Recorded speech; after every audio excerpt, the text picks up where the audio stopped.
Al-Quran dan hadis itu, sefamiliar apapun ia, sebenarnya ia tetap adalah dalil rumit yang harus dipahami oleh ahlinya. Ada sederet ilmu alat yang harus dikuasai jika seseorang ingin mengekstrak hukum dari dua dalil utama tersebut.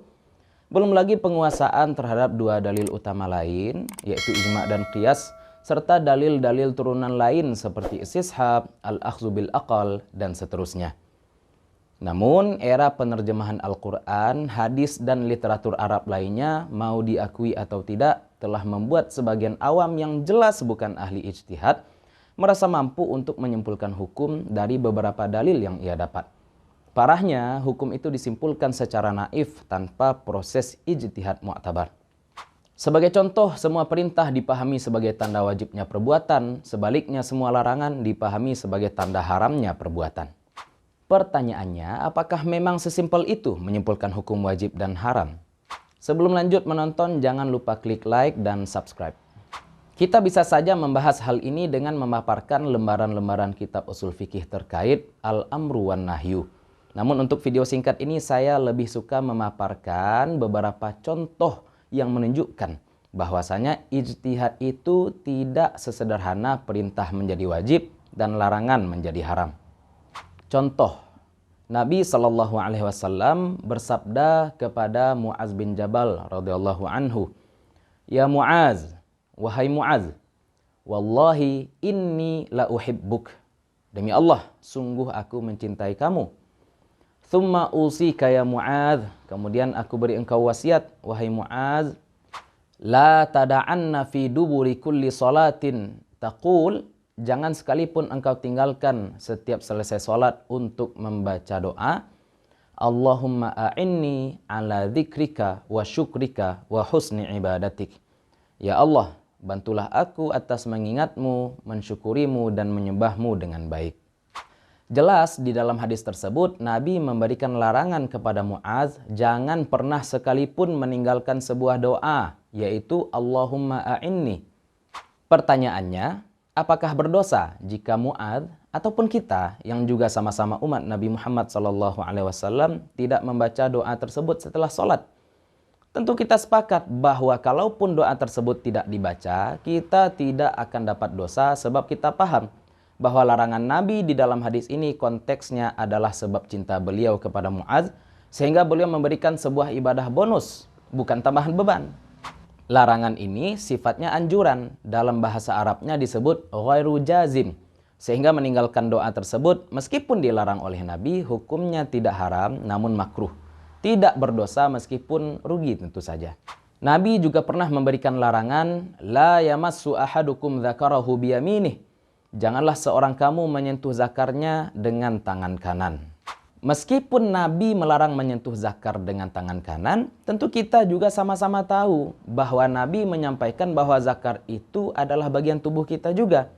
Berarti hukumnya bukan haram, namun sekedar makruh. Redaksi larangan di dalam dalil juga memiliki faedah lain selain menunjukkan keharaman ataupun kemakruhan. Contohnya adalah firman Allah Subhanahu wa taala, "La tas'alu an asya'a in tubdalakum tasukum." Janganlah kamu tanyakan sesuatu yang jika dibukakan kepada kamu jawabannya akan mempersulit kamu. Akankah kita yang banyak tak tahu urusan agama menjadi malas menghadiri majelis ilmu, malas meminta fatwa karena larangan bertanya ini? Semisal, seseorang yang sudah bertahun-tahun tidak membayar zakat, kini ia bertaubat dan ragu apakah zakat yang terlewat mesti diganti atau tidak. Kemudian ia ragu bertanya kepada mufti sebab takut jika jawaban mufti akan membuatnya terbeban, kesulitan. Ujung-ujungnya ia tak jadi bertanya. Ia tak paham bahwa larangan di dalam ayat tadi hanya untuk sekedar irsyad, memberi nasihat, bukan untuk menunjukkan haramnya bertanya. Kesimpulan seperti ini hanya akan ditarik oleh orang bodoh yang tak paham faidah nahi di dalam teks-teks dalil.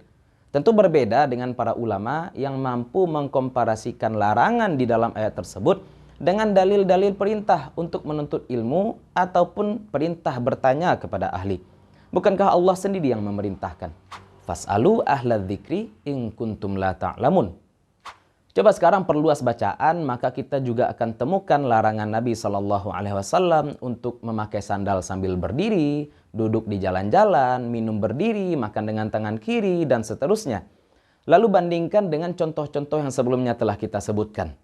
Singkat kata, terdapat banyak larangan yang kita temukan baik dari Al-Quran maupun hadis yang ternyata tidak menelurkan hukum haram, namun makruh, sekedar irsyad ataupun faedah-faedah lainnya. Begitu pula dengan perintah. Tidak semuanya menunjukkan kewajiban, seperti perintah untuk mendatangkan saksi dalam jual beli, perintah bertahajud, perintah ziarah kubur, dan seterusnya. Ada kalanya perintah itu bertujuan untuk menunjukkan kesunahan, kemubahan, bahkan boleh jadi perintah justru bermaksud larangan, seperti sabda Nabi Sallallahu Alaihi Wasallam, "Idza lam tastahi fasna' ma syi'ta." Apabila kamu tidak malu, maka lakukanlah sesukamu. Kembali saya tegaskan, sesimpel apapun ayat ataupun hadis yang kita dapat, bukan berarti mengekstrak hukumnya juga simpel.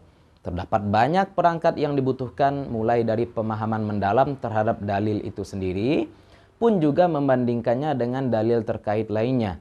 Maka kalau ingin selamat, tanyalah kepada alim ulama yang memang mempelajari hukum-hukum syara' dengan metode yang benar dari mazhab-mazhab yang mu'tabar.